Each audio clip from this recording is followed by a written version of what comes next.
Right now, let's bring in the former White House press secretary to the President of the United States, Donald Trump. It's Sean Spicer. Hey, Sean. Hi, Sean. Good morning. Happy Election Day. Thank you very much. There's something else that we want to talk to you about today. John Solomon at The Hill has got another story that's going to have people scratching their heads.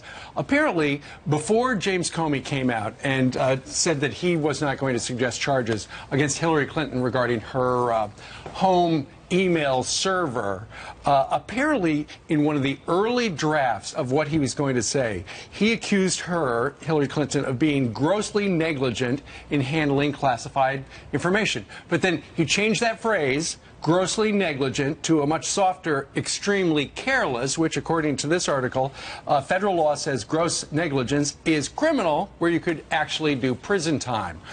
Why do you think James Comey might have done something like that? Or one of his deputies?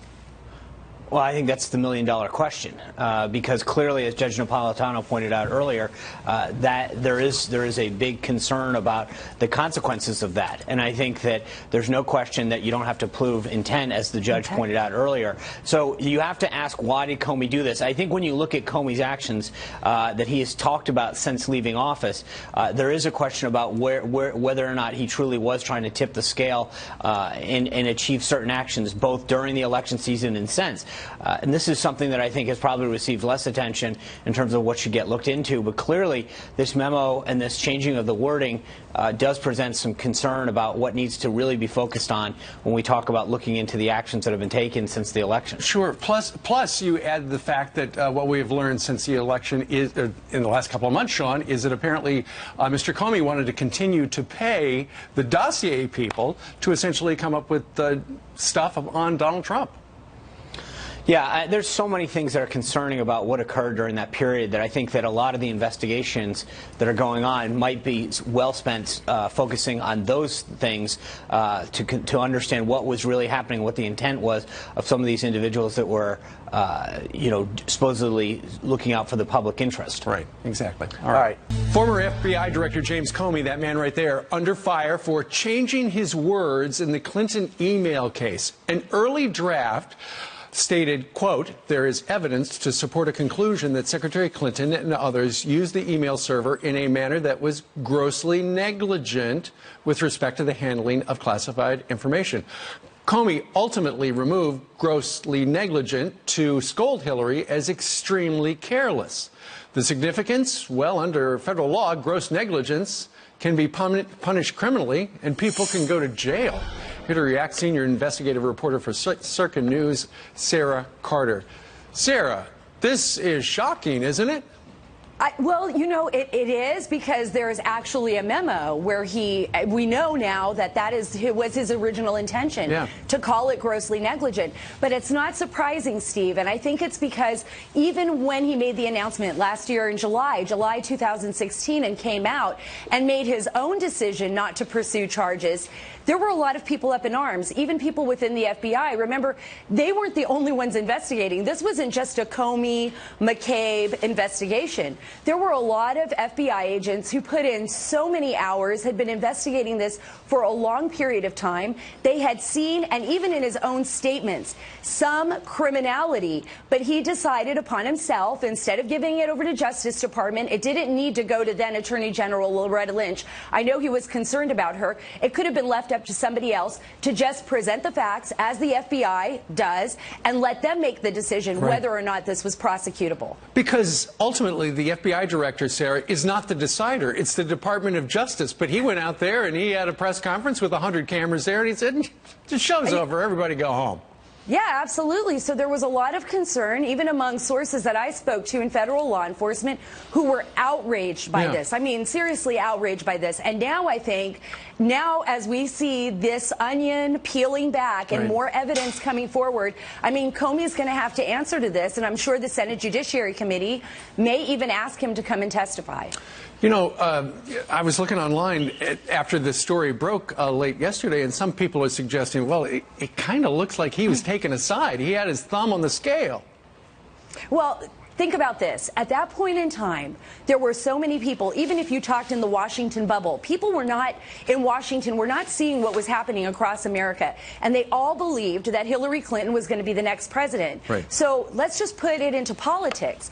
The politics of the matter was they didn't want to push charges or pursue charges against somebody they thought was going to be the next president. Exactly. And this is that's it.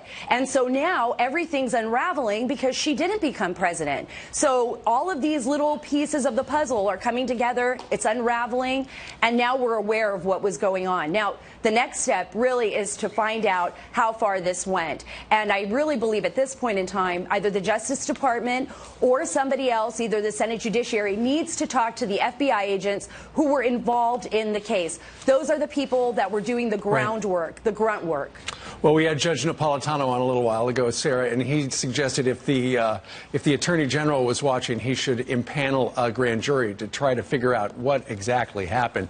What will happen? Stay tuned. It's a crazy story. All right, Sarah Carter from Circa, thank you very much. Thank you, Steve. All right.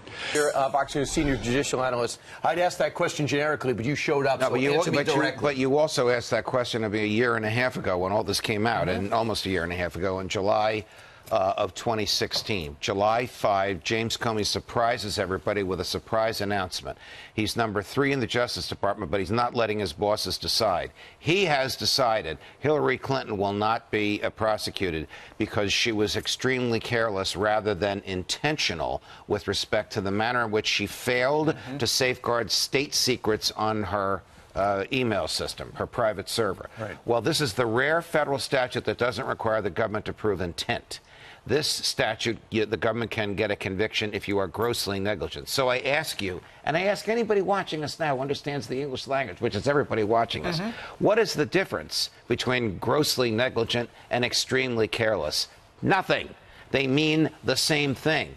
James Comey thought he could pull a fast one on the American people by using a slightly less offensive sounding term, extremely careless, and thereby exonerate her. But legally, it's the same thing. She looked the other way, knowing that state secrets were available for people to hack and that they, in fact, were hacked. What is it, to sell his book? I mean, why does this come out now? Well, it's coming out now in response to a subpoena from the Senate Judiciary Committee to the Justice Department, and Senator Grassley released it yesterday. Right. And then Senator Grassley responded by saying, okay, so who rewrote this?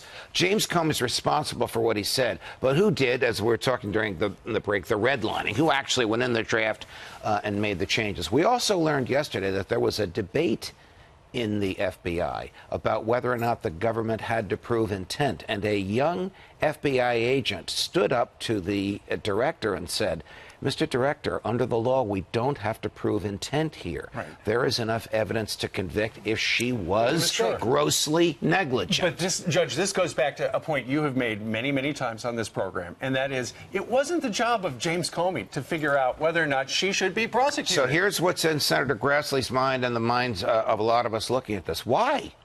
Why did he, if I may, fudge the standard in order to let Hillary off the hook? Why do you think? Why? You know, Loretta Lynch was not going to do anything. He knew he had to do something. Well, that's what he said. He didn't yet, but he did something because Lynch was going to do nothing. Okay, so here's what I want to say to Attorney General Sessions, who's probably watching us now. If Jim Comey was fired for the reasons that the president and you have said, which is for dropping the ball on Hillary Clinton, pick up the ball and run with it. Present that evidence to a grand jury. Is that too late? No, it is not too late. And the Justice Department is not bound by Comey's erroneous decision. Let a grand jury decide whether or not she should be prosecuted. All right. We'll continue to follow it. Thank you, Judge. Let's hope we get the sound up on the show in the first hour. Yes. All right.